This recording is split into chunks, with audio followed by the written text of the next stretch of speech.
Shut the lights down in the city. Say the system's on the ropes, while the same hands that broke it hold your paycheck and your hopes.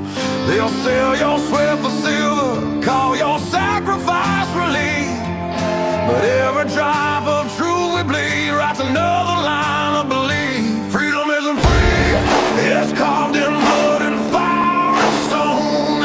It's the price of standing tall when they tell you to kneel and go home. They can lock up every promise, tax the air we breathe, but they'll never change the hearts of those who still believe. Cause freedom isn't free.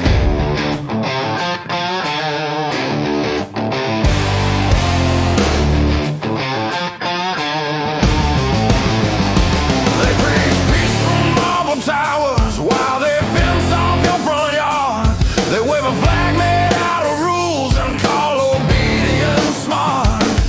They'll brand your voice as danger, they'll mock your faith as greed, but freedom don't need permission, it just needs men who bleed. Freedom isn't free, it's carved in blood and fire and stone. It's the price of standing tall when they tell you kneel and go home. They can lock up every promise, tax the air we breathe, but they'll never change the hearts of those who still believe. Cause freedom isn't free. Freedom isn't free, it's written in red on history's page, a warning to the tyrants and the cowards of the age. They can bury us in silence, but the truth still screams. Freedom isn't free.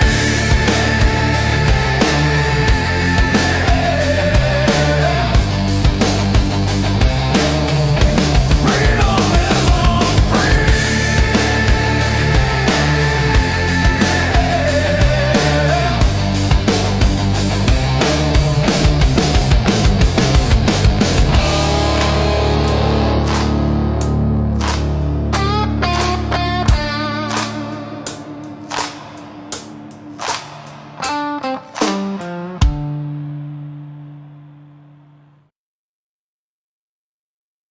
Hello, friends. Do you have a moment so that we may discuss our Lord and Savior Minarchy?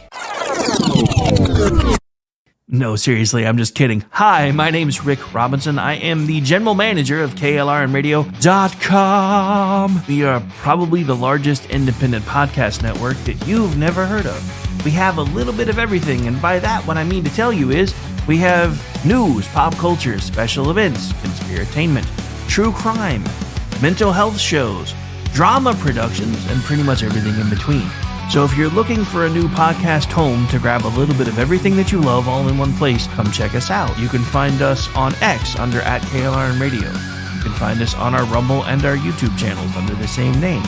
You can also find us at KLRNradio.com and pretty much every podcast catcher known to man. So again, feel free to come check us out anytime you like at KLRNradio.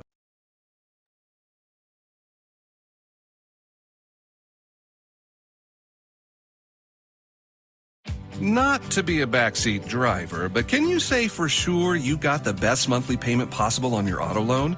Could it be that you might have gotten a better deal by shopping the loan at a few places and have a lower car payment? Next time, before you go car shopping, visit Communication Federal Credit Union first. Our auto loan experts will find you a perfect loan and get you the lowest monthly payment we can. Communication Federal, your auto loan experts. Restrictions apply. Federally insured by NCUA. Hi, everyone. This is JJ, the co-founder of Good Pods. If you haven't heard of it yet, Good Pods is like Goodreads or Instagram, but for podcasts. It's new, it's social, it's different, and it's growing really fast. There are more than 2 million podcasts, and we know that it is impossible to figure out what to listen to. On Good Pods, you follow your friends and podcasters to see what they like. That is the #1 way to discover new shows and episodes. You can find Good Pods on the web or download the app. Happy listening. KLRN Radio has advertising rates available. We have rates to fit almost any budget. Contact us at advertising@klrnradio.com.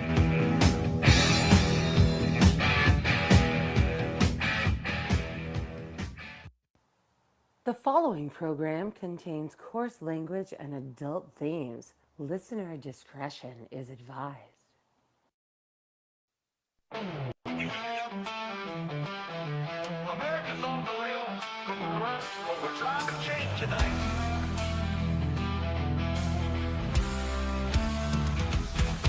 From the halls of power to Main Street lights, we're tracking the shifts, exposing the fights. Truth seekers rising in heartland flame.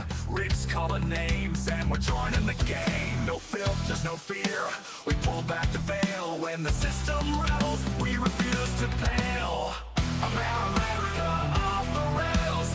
Wake up calls. And good Monday evening, ladies and gentlemen. I guess it's Monday night now. It's like 10 o'clock Monday. But we're here. We're live. Hopefully you guys are held over from Bearded Books with Aggie and Jeff. And we've got plenty of things to talk about tonight. So I don't know if I'm going to be able to fit everything in for an hour. They're going to try. So anyway, where to start? All right. So I know the left and a lot of folks right now are kind of discombobulated over some of the stuff that Trump said today when he was taking questions, and he started talking about, as far as he's concerned, this thing's almost over. And I know a lot of folks started freaking out because we're like, it sounds like he's about to take an off ramp. Does this mean he's going to take his foot off their neck? Blah, blah, blah. And no, I don't really think so. I think Donald Trump just tells everybody exactly how he wishes things were, whether it's his staff, whether it's the American people. But he's still going to leave it up to the generals and the commanders that are in charge to determine when we are officially done. I will say this, after all of the nightmares and BS that we've heard over the years regarding Iran, the fact that we've been able to make such short work of them so far, knock on wood, obviously, is kind of a huge deal, because everybody told me growing up this was going to be impossible. This was one of the reasons why nobody had ever tried to do it before. And again, I mean, at this point, this is what we know. We took out the original Ayatollah. They elevated another Ayatollah. We took him out. I think they may have elevated another one, and I'm not sure on that one. And then I know for sure that they finally got around to naming the most recent one, who has already been seriously wounded, which is why it took so long for them to tell everybody that that's who it was going to be. So I bet Polymarket has some really good over-unders going on that one. I'm just saying, because now we're at 1 Ayatollah, 2 Ayatollah, 3 Ayatollah. Boom! Anyway, look. For all of you that are wringing your hands about this, for all of you that are, he promised no new wars. I'm going to say this again. This is not a new war. Iran has been at war with us for 47 years. China has been at war with us for pretty much its communist inception. It is time for us to start acting as if things are the way they are, not how we want them to be, because we've been doing that a lot lately. And in some ways that works. In the realm of national security, not so much. And if you don't believe me, just look at what happened earlier. What was it, Saturday? I think it was Saturday. It was either Saturday or Sunday. I don't remember. But there were protests and counter-protests in front of Gracie Mansion. And while one of the leftists was in the middle of screaming, "We want everyone here but you," somebody jumped on his back and basically tried to throw an explosive device. We've got that audio of that video. We'll be playing that in just a second. But yeah, so it's been a fun couple of days. Time change kicked my ass, so I have started a new. It probably will be biannually at this point. I think that's what they call it if it's twice a year. Anytime time change happens, I'm moving my show later. I don't care. I'm my boss. When I do the radio stuff, I can do what I want. So yeah, so I decided today we were going to do a later than average Rick Robinson show because I didn't feel like getting up on time. So there's that. So anyway, so let's take a look at the news feeds real quick. So we got to talk about this one because there are lots of leftists that are really pissed off at this dude right now. I want to give him a standing ovation. So this is from Joseph, looks like Chalfant from Town Hall. I don't think I've read anything from him before, so I'm going to have to make sure I'm following him.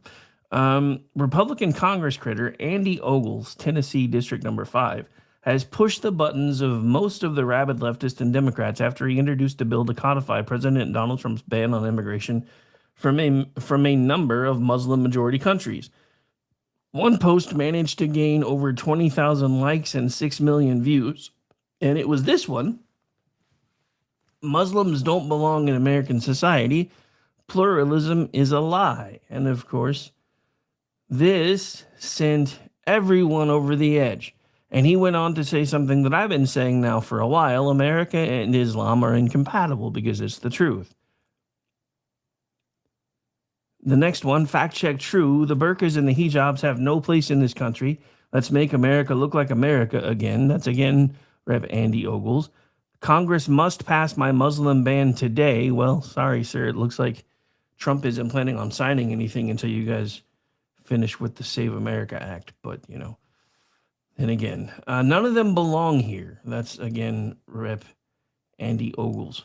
Ogles, a Christian, also issued a slew of tweets targeting the Islamification of the United States, came after numerous Islamic-inspired terror attacks swept over the country just days after the launch of Operation Epic Fury in Iran. Democrats responded to Ogles by calling the congressman a malignant clown, pathological liar, and an Islamophobe, and called on the GOP to denounce Ogles for his fiery statements. Ogles responded to the chattering from Democrats by bringing to light their shutdown of the Department of Homeland Security, which is, again, I said this on the show today, bombs are currently falling. Whatever your political position is, whatever you feel should be going on with this war, especially if you are a member of the political folks, you know, the folks that are supposed to be serving us, the ones that we call leadership all the time, and even I do it and before I catch myself, which is why you heard that pause, because I'm done calling these people our leaders. They're not our leaders. They're not supposed to be. We're supposed to be in charge of them. And the simple fact of the matter is there are a great number of us that have been saying since 1980 that this needed to be dealt with and needs to be dealt with now, quick, fast, and in a hurry. One of the things that I loved reading today, and I don't remember who put it out, was somebody who pointed out that under Jimmy Carter's tenure, he was the only president that didn't drop bombs on another country. Ironically enough, it was him refusing to do it when he should have done it that has made pretty much every other president since him actually do that. Because Democrats are retarded. I'm sorry, does the truth hurt? I'm sorry. Not really, because I apologize for nothing. Because it's the truth. Look, you guys, I don't get it with you guys. You guys are the ones that always think the alligator's going to eat you last. Or what you're hoping is the alligator won't eat you at all. But you're still going to wind up in the same place as everybody else. You're just going to get there slower. And I hope you're okay with that. Because by embracing Islam in the way that you have, and denouncing Christianity and Judaism, by the way, at the same time, which I find absolutely hilarious, because you guys are the first ones to stand up for Islamists when somebody talks trash about them. But you can listen to clerics talk about how America is an Islamist nation and belongs to Allah, and it's only a matter of time until they take it from us. And you don't say a word. Why is that? Why is that? Most of us that are Christians just wanted to be left alone. Most of us that are conservative just wanted to be left alone. You have made that impossible. So now what you're seeing is Gen X getting pissed off, finally deciding to plug ourselves in to this crazy game called politics and fix the shit that the people before us have broken. It wasn't us. We didn't break it, but we're damn well going to be the ones to fix it because nobody gave us a choice. Just like everything else in our life, we weren't given a choice. We just had to figure it out. We spent most of our childhood being adults, and then most of our adulthood wishing we could be children again because we were busy being adults from the time we were 10. But you've woken us up and you've pissed us off. So now Gen X is saving the world. And the funny thing about Gen X saving the world is you're starting to see the cry for freedom come up everywhere. The Iranians want to be free. One of the things I disagree with that Trump said today is he didn't like the choice of their new leader, but he doesn't seem to understand that they're on to another group of electors, since we already sent the other ones to meet Allah, and they're still following the playbook. Look, like it or not, this is probably going to take a form of regime change to get done what we want to get done in Iran. Now, if we're smart enough, we can do it without having to put American boots on the ground, because you've got Iraqi Kurds, Iranian Kurds already saying they want to go in. I know for a fact if we gave them the green light, Israel would go in. So we don't necessarily have to be the ones to even do that. But the truth of it is, ladies and gentlemen, we are watching the potential for the world stage to be changed almost forever. Because this is the stuff that we were told could never happen. This is the stuff that we were told was impossible. Because not only have we pulled Venezuela back into the fold after we snatched a dude out of a Snuggie, now we've already gone after Iran once and said we're going to stop you from being able to do this nuclear stuff, and then hopefully you'll be willing to come back to the table. And then come to find out, they still had access to nuclear material. My guess is they probably got it from one of their little axis of resistance buddies, which I think is what they call themselves these days. And so we found out about it because they were brazen enough to admit it during the negotiations. They said, we're about a week away from having enough material for a nuclear missile. And when that got reported back to Trump, that's when the things that they had been wargaming kind of started having to happen, whether we wanted them to or not. Now, like I said, there's a lot that we're going to be talking about today, most of which is going to be about Iran and this whole thing in Cuba. But the majority of Democrats apparently want to be normal. And the media seems to be missing out on that. So a majority of Democrat voters may simply desire normalcy. This is based on a study by the Manhattan Institute, which found that while online activists and vocal progressives dominate the party messaging, most Democrats actually prefer more moderate, pragmatic policies, at odds with what is promoted on left-leaning social media, cable news, and donor funding groups. In short, most Democrats favor steering the party toward the center rather than further left.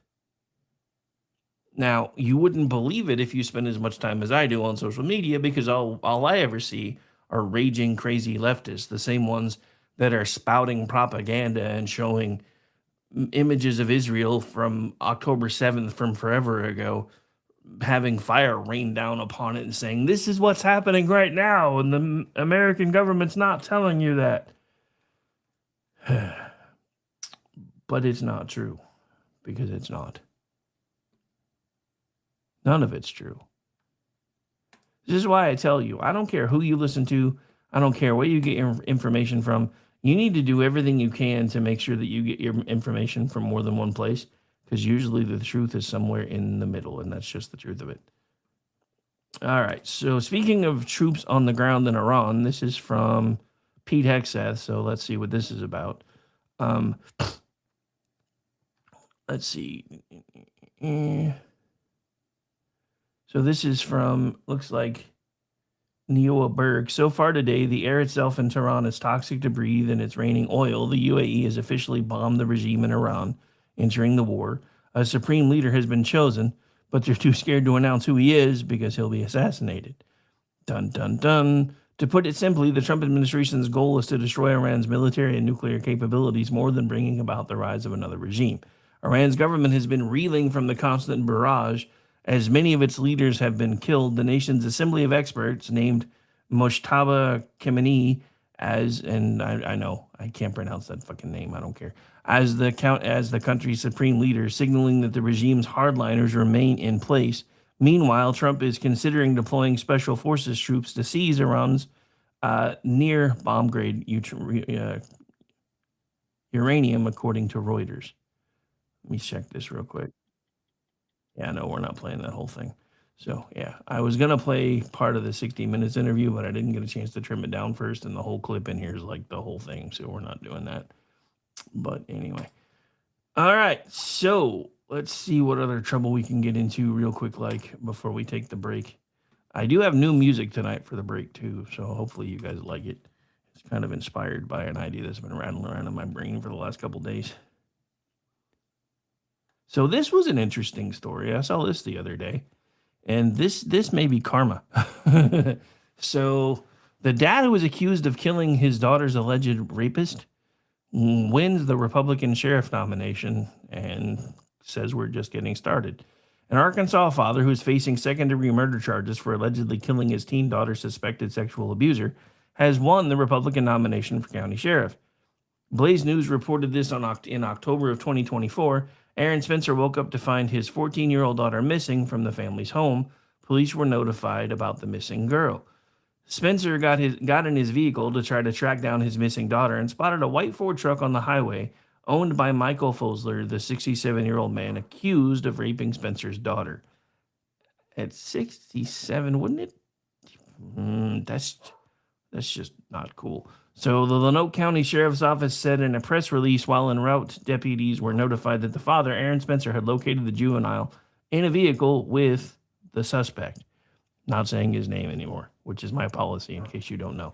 The affidavit said Spencer used his vehicle to rear end the suspect's Ford F-150 truck at an intersection, which forced it off the road and into a ditch.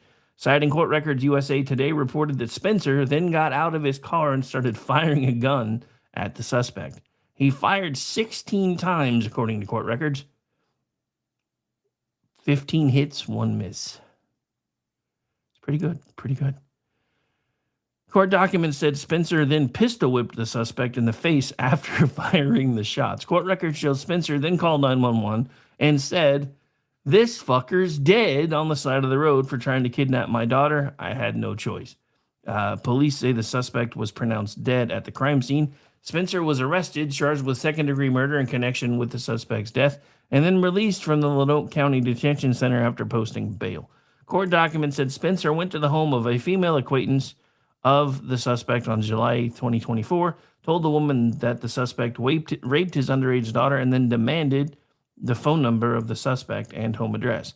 Spencer instructed the woman not to call anyone, including the police, according to court documents. However, the suspect's acquaintance revealed the situation to one of her family members, who was a mandated reporter. According to USA Today, mandated reporters are required to notify law enforcement officials or social services about suspected cases of child abuse. The mandated reporter alerted the Lanoke County Sheriff's Office about the rape allegations, according to court records. Court records said 2 officers went to Spencer's residence as part of the investigation into the rape of his minor daughter. Court docs said the interaction between Spencer and officers was recorded on a police body cam, and one of the officers started telling Spencer, "We still don't live in a country where you can take the law into your own hands," to which Spencer responded with what I would assume is probably only a string of expletives, because I know I would have. Officials with the Wade Knox Children's Advocacy Center interviewed Spencer's daughter, according to court records. USA Today reported that police obtained an arrest warrant for the suspect for a charge of rape and 1 count of internet stalking of a child, both of which are felonies. USA Today said the suspect was arrested and then released from jail on $50,000 bond on July 17, 2024. Spencer's sister-in-law in 2025 launched a Give, Send, Go crowdfunding campaign, which has raised over $100,000 in an effort to keep their family afloat amid Aaron's daughter's legal proceedings. Beginning in the spring of 2024, my then 13-year-old niece was targeted by a predator, groomed and assaulted multiple times, the crowdfunding listing said. As Blaze News reported in October of 2024, Spencer launched a political campaign to become the new Lanoke County Sheriff despite awaiting trial in connection with the alleged murder of the suspect.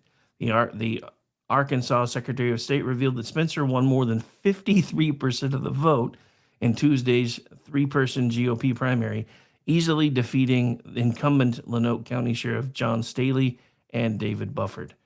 Spencer said of his victory, "Lanoke County sent a clear message last night, and we're just getting started. I'm running to restore accountability and integrity to the sheriff's office, and the people of this county just showed they want the same thing." The father said on his campaign Facebook page, and I quote, "Let's finish the job and build a safer, stronger Lanoke County together." Sheriff Staley congratulated Spencer by saying in a statement, "Tonight the voters made their decision in the Republican primary, and I respect that decision." And it was probably really painful for him to say that, but he said it anyway. All right, so we are going to take a break. Again, as I said a moment ago, I do have a new bit of music, so hang on just a second. Make sure it should have already been uploaded. All right, so this is a new one. This is Cry of Freedom.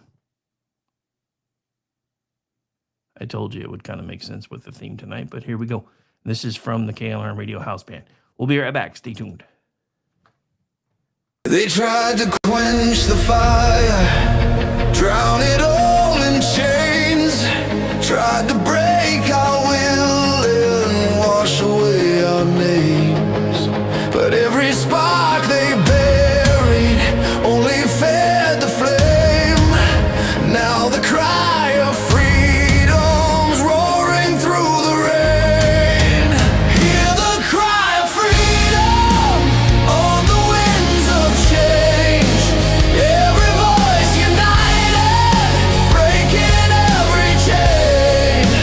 We were born to stand and never bow again. Let the fire of liberty forever reign. Forever reign.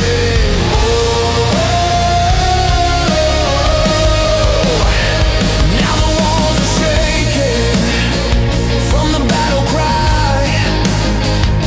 Truth is rising to the sky. Every soul that ever felt the weight of chains feels the fire of freedom in their veins. No more chains, no more lies. Hear the thunder as we rise. Freedom's call won't be denied. Now the fire burns worldwide. Hear the cry of freedom on the winds of change.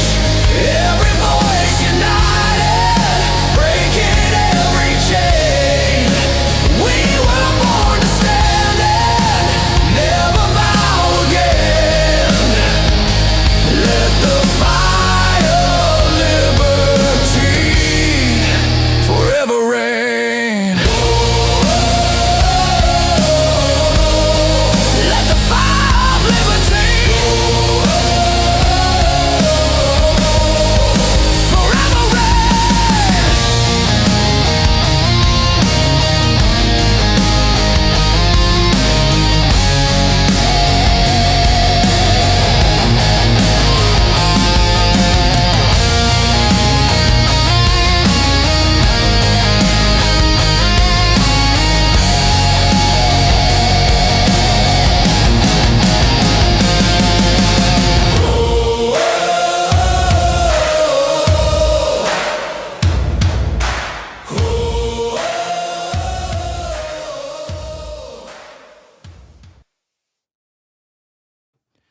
And welcome back into the program, ladies and gentlemen. Again, it is Monday night.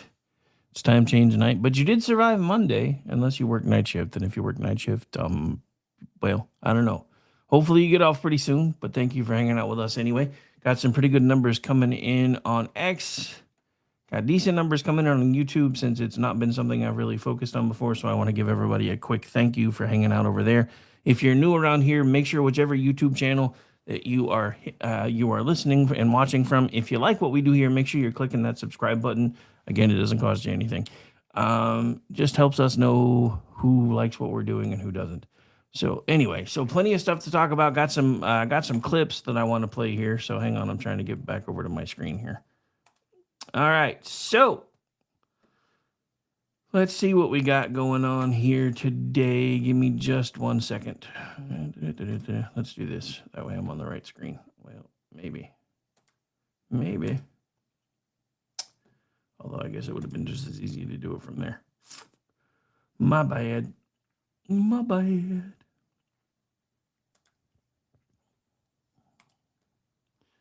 All right, let me make sure that loads, and then I'll get back over here till I'm done playing with it. Giggity. I know, that was terrible. I didn't think about it till after I said it. It's not my fault, man. It's not my fault. I mean, it kind of is because I'm the one that said it, but still. Shush.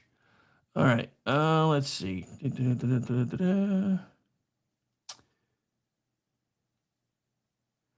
All right, so this is kind of the stuff that I've been talking about because this is the stuff the left doesn't want you to see, and apparently doesn't want you to think is actually happening. Now this is subtitled, and I apologize for that, but we're still going to play it anyway. But I will try to make it as large on the screen as I can here in just a second.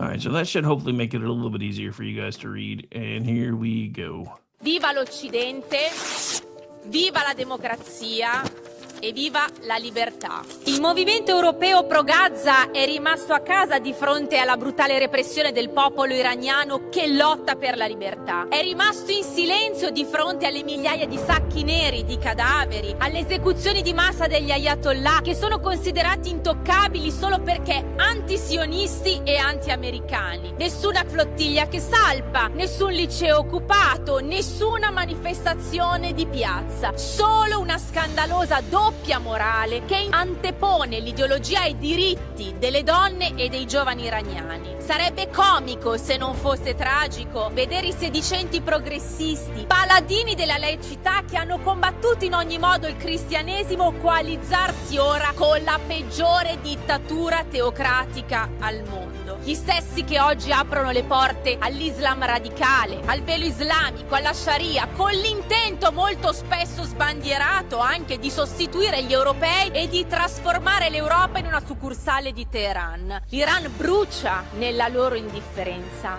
ma non nella nostra. Viva l'Occidente, viva la democrazia e viva la libertà.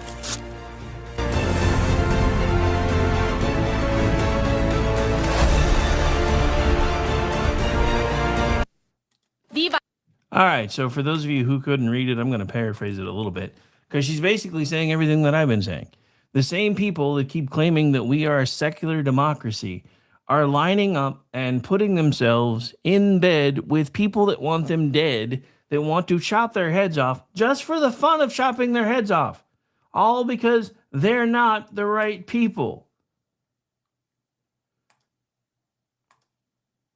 I don't know if that used to, I don't know, for some reason that seemed larger before. I know, giggity. Let me see if I can, nope, that didn't fix it either. That's weird. All right, so let me put this on the screen. Thank you, BZ, for popping into the chat and speaking to me today. So Islam must be destroyed or they will destroy us. There is no middle ground. And you are absolutely right. And this is why I have been watching the left have a total meltdown over a certain Congress critter today who basically told them exactly how the cow ate the cabbage when it comes to this thing we call Islam. And I've enjoyed every minute of it. Another thing that I think everybody needs to get ready for is Trump is revoking Biden's executive privilege. So all of the stuff that we wanted to know about Biden's health and everything else is about to be made public. There's about to be so many different reasons for popcorn. Here's another little quick hit, because, you know, and this goes into everything else that I've been talking about. This is from Brandon Morris, and I've seen other folks writing the same article or the same type of article. Gwen Stefani is in a lot of hot water with the left today, but you probably won't get how unless you've seen this. But this is exactly what I'm talking about. Why is this bad, but Islam is good? So let's take a watch, shall we? Hey everyone, I just got my ashes and I'm ready for Lent. This year, I'll be doing Hollow's 40-day Lent prayer challenge. It's going to be incredible. Check it out. God bless. Now look, you can say what you want about Hollywood types suddenly deciding that they've found Catholicism and doing Lent and doing commercials about this new app. But who am I to judge? But my question is, why is Gwen Stefani talking about how she likes the fact that she's in a committed marriage and that they're faithful to one another, and talking about Catholicism and how her faith has impacted her life, and doing something like putting herself out there when it comes to potentially reaching other people who may want to find out about this app, and suddenly now the left hates her. But if she had converted to Islam, she'd be a hero of theirs. This is the idiocy that I'm talking about. There is no such thing as secular humanism. You can say there is, you can claim there is, but it's all bullshit, because secular humanism is just another religion. At that point, you have to believe that everything happened by accident with absolutely no explanation as to how it got here for you to think that secular humanism is a thing. And that's impossible. So the idea that we can, in the same space, have two completely conflicting ideologies, in this case, three conflicting ideologies, because now they seem to be giving way from secular humanism and at least tacitly supporting Islam because of how much they hate Christians, because Christians up until the last few years have been telling them, hey, we love you, but you can't do these things. And that's something that's just not okay. You can't hold people to standards. And before anybody says, judge not lest ye be judged, there's more to that. And we always forget that part, because we actually are called to hold believers to a higher standard.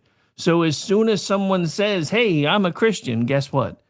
That gives you the opportunity and the ability and the requirement to hold them to account. But you don't want to do it, because you don't want to hurt anybody's feelings. If we were worried more about people's eternal souls and less about their feelings, we wouldn't even be having most of the discussions that we're having today. We wouldn't be talking about this demonic shit for transgenderism. I mean, let's just call that what it is. That is demonic.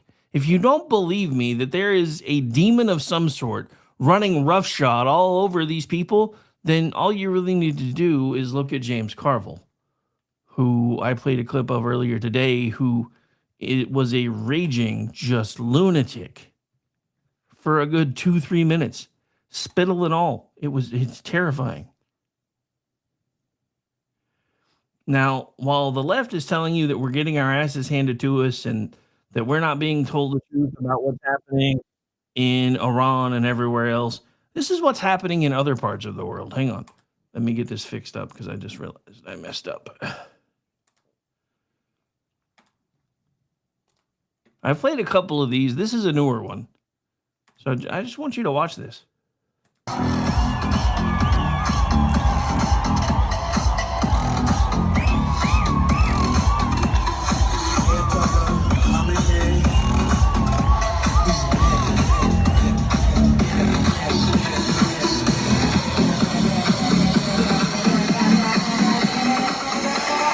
Iran's former supreme leader.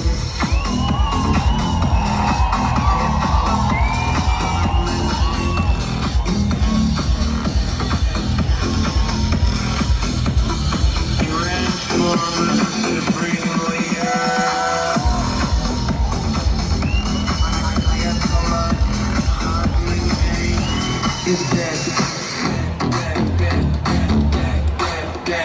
Is dead. Is dead. All right, so I'm not going to play any more of that, but I did want to leave the flags up on the screen for a second, because I just want you guys to see that. Look at that. There are, again, Iranian and Israeli flags in the same place at the same time, and nobody's trying to kill either of the other side.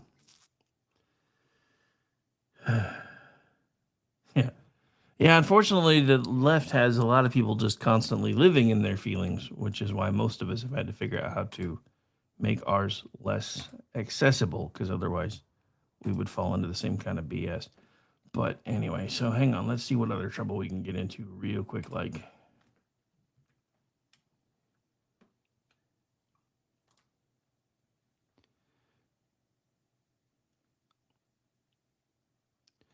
Okay, so this is interesting, because I was going to touch on this earlier today, but I wanted to do more research first, and I think I actually talked about it a little bit. But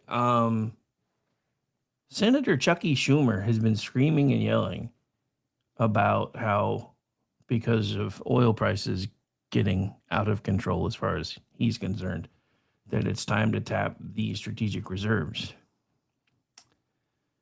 But the same guy who says we should be doing that now stopped us from filling the the strategic oil reserves when they were really cheap.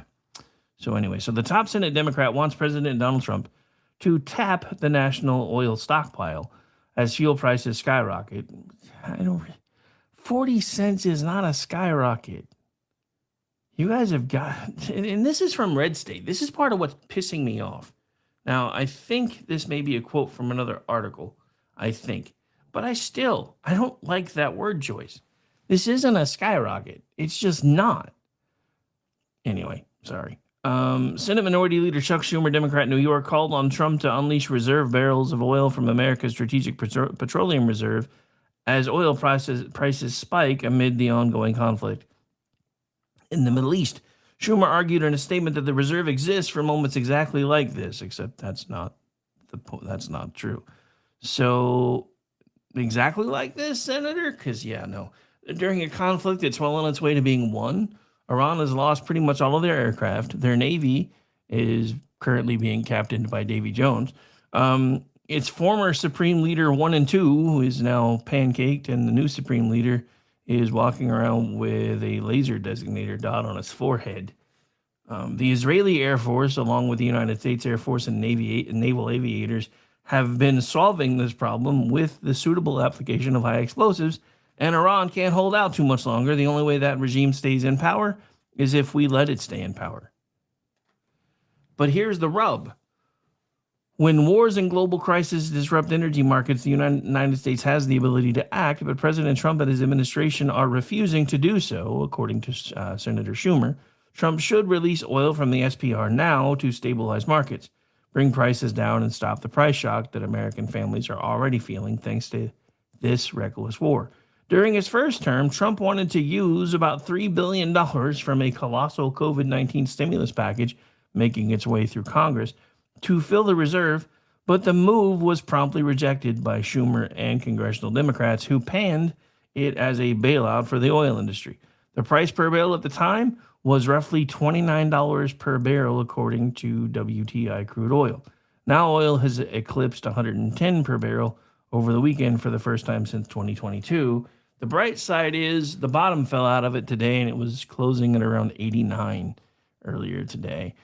So while releasing oil from the SPR has never had a big effect on gas prices at the pump, it's also worth noting that Senator Schumer, and indeed Democrats in general, have opposed domestic development of petroleum at every opportunity. And as noted, Democrats refused to approve filling the SPR up when we could have done so with the price being less than a third of what it is now. Because there's never been a position that a Democrat's not a hypocrite on. I'm just saying. Now, that holds true for some Republicans as well, but it's really true for Democrats 9 times out of 10.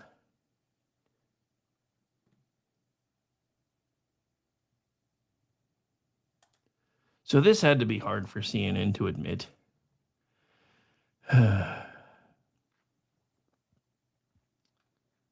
So according to CNN, veterans, the ones that have actually served, overwhelmingly support Operation Epic Fury, which probably made CNN want to cry.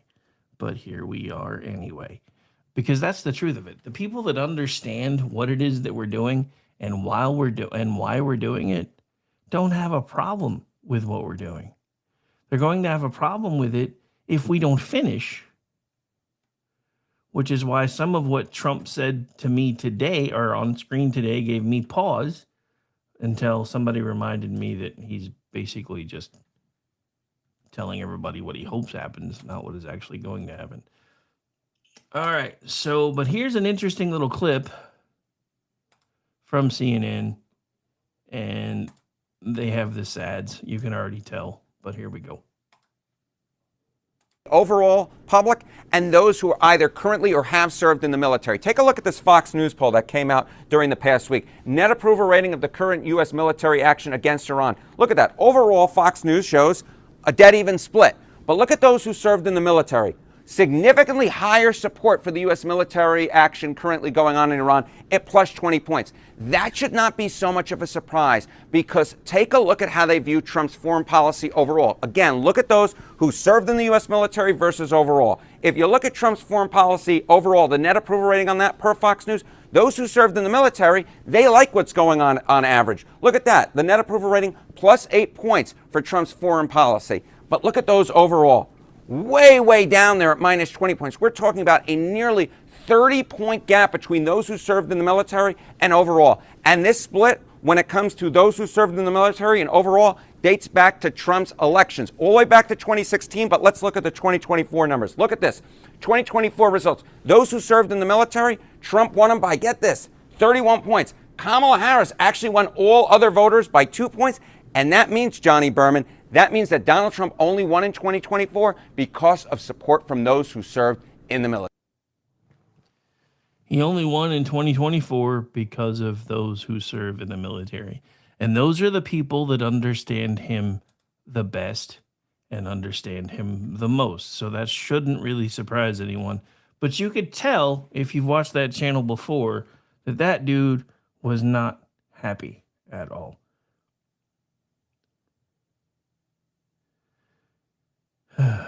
Anyway, and we have a YouTube troll who I'm just going to ignore because we're almost done with the show anyway, so whatever. Let me guess. You trust CNN, otherwise known as the Communist News Network. Oh. All right, so here's a little interesting one on the way out the door. So apparently Trump's DOJ has reached an agreement with Ticketmaster to lower prices, but some states are already saying no. The U.S. Department of, The U.S. Department of Justice said it had reached a tentative deal in the antitrust lawsuit against Ticketmaster and Live Nation Entertainment on Monday. Critics of the event ticket outlet have accused the company of seeking a monopoly in the industry in order to artificially maintain high sales fees. Live Nation Ticketmaster created a dominant conglomerate with an unprecedented amount of control over the live ticketing market, resulting in monopoly power it has used to entrench its position in the marketplace, according to Mark Medor, who wrote this in 2024. On Monday, a senior Justice Department official said anonymously in a call with reporters that the deal was a win-win for everyone. Live Nation has agreed to divest itself from 13 amphitheaters in the U.S. as a part of the deal, which also includes a $280 million fine. The official said a double-digit number of states have signaled that they will agree with the deal. New York Attorney General Letitia James was among those who said they would not, big surprise, go along with the deal and continue their own lawsuits against the companies. My Attorney General colleagues and I have a strong case against Live Nation, and we will continue our lawsuit to protect consumers and restore fair competition in the live entertainment industry, according to Ms. James. Massachusetts Senator Pocahontas ridiculed President Donald Trump over the deal in a post on social media. Donald, art of the deal, Trump settled the Ticketmaster Live Nation antitrust case. If you love going to concerts, Trump's deal means you'll keep paying a Ticketmaster tax and artists will keep getting bullied. It's time to break up Ticketmaster Live Nation. Poor Lizzie. Poor Lizzie. Anyway, all right, so we are down to the last couple of minutes of showtime here, so I want to, again, take a moment to thank everybody for hanging out. Don't forget, no show for me tomorrow, but make sure that you are hanging out with Earl in the SHR Media YouTube channel for Mission Ready Men, and then tomorrow night we will have Men Explain Poorly at 10 p.m. Eastern. Right before then, we will have the Cocktail Lounge with Brad Nagy. That is at 8:30 p.m. Eastern. And then after Men Explain Poorly, we'll be heading over into SHR Media territory again for BZ's Berserk Bobcat Saloon, which is live on select Tuesdays and Thursday nights at 11 p.m. in the East and 8 in the West. And then that'll be it for us tomorrow night. And then Wednesday, back doing Rick Robinson at noon.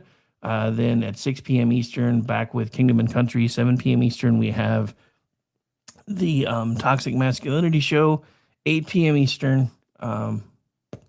Wait, did I do that right? No, I did not do that right. Okay, so no. 7 p.m. Eastern, which is 6 my time. is Kingdom and Country. Then 8 p.m. Eastern is Toxic Masculinity. 9 p.m. Eastern is Behind Enemy Lines Radio with Gene and Ross. And then back over here for Rick and Orty at 10 before we head over into SHR Media Territory again at 11. I'm vamping for a minute because I'm still trying to find out if I have a show coming up after me or not. I haven't seen him post anything yet, so I don't think so. Anyway, so yeah, normally we would be about to hand things over to the Beantown Bastard, but I don't think he's doing a show tonight. So we'll just wrap things up here in a minute, one way or the other.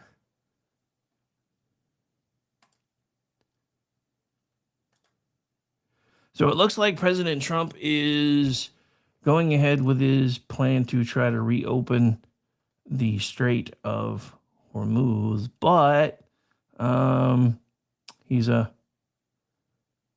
using some rather colorful language. President Donald Trump has issued a warning to the Islamic Republic of Iran, stating that death, fire, and fury will rain upon the Persian state should they interfere with the transportation of oil through the Strait of Hormuz, a vital sea trade route.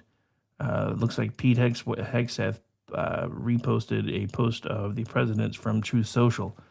If Iran does anything that stops the flow of oil within the Strait of Hormuz, they will be hit by the United States of America 20 times harder than they have been hit thus far. Additionally, we will take out easily destroyable targets that will make it virtually impossible for Iran to ever build back as a nation again. Death, fire, and fury will rain upon them, but I hope and pray that it does not happen. This is a gift from the United States of America to China and all of those nations that heavily use the Hormuz Strait. Hopefully, it is a gesture that will be greatly appreciated. Thank you for your attention to this matter. And this is from the Spectator Index. Breaking: Iran's Revolutionary Guards say in response to Trump that they will be the ones who determine the end of the war. Interesting. Trump's message comes after an Iranian announcement claiming that they would allow nations who would expel American and Israel diplomats to have free passage through the Strait of Hormuz. So, yeah, this could get interesting. The price of oil futures fell sharply after a climb this weekend, especially after Trump stated that he believed that the U.S.-Israeli coalition was nearing an end to Operation Epic Fury in a press conference on Monday. Trump has said that he believes that the United States is well ahead of its 4 to 5 week schedule to decimate the Iranian regime. And he did say that if you were watching. So, U.S. forces have hit more than 5,000 targets inside Iran. Sunk or damaged more than 50 ships, according to CENTCOM. So, crude oil price 18 hours ago was at 117, and then at close was down to 87. So we'll see if that downward trend keeps going or not. Looks like as of 3:45 today, crude was down another couple of percentage points, down to $83 a barrel. So it looks like it's heading in the right direction. So all I'm going to say as we get ready to say goodnight for the evening is this. It's time to turn paradise into a parking lot. That's all I'm going to say. All right, so we're going out the way we came in. Want to thank everybody for taking the time to hang out with us today. Again, this is the newest from the KLRN Radio House Band, and they have several other tracks that'll be dropping starting again in the next week or so, because I've been busy. But anyway.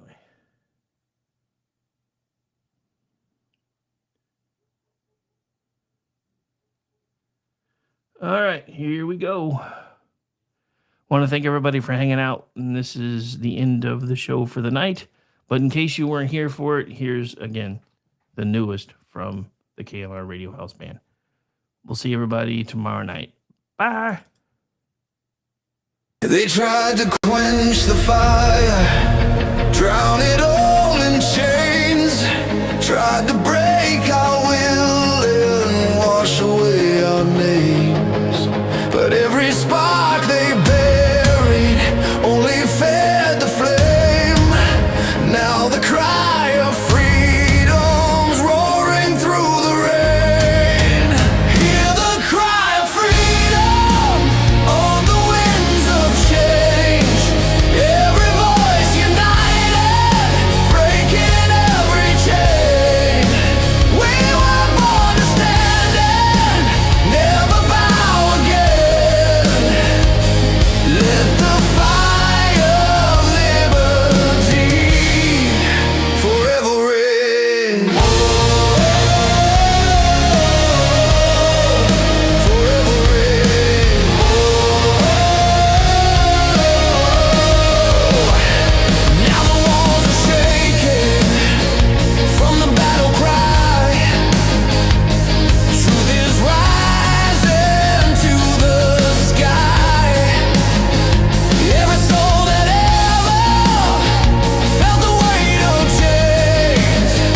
Say goodnight, Gracie.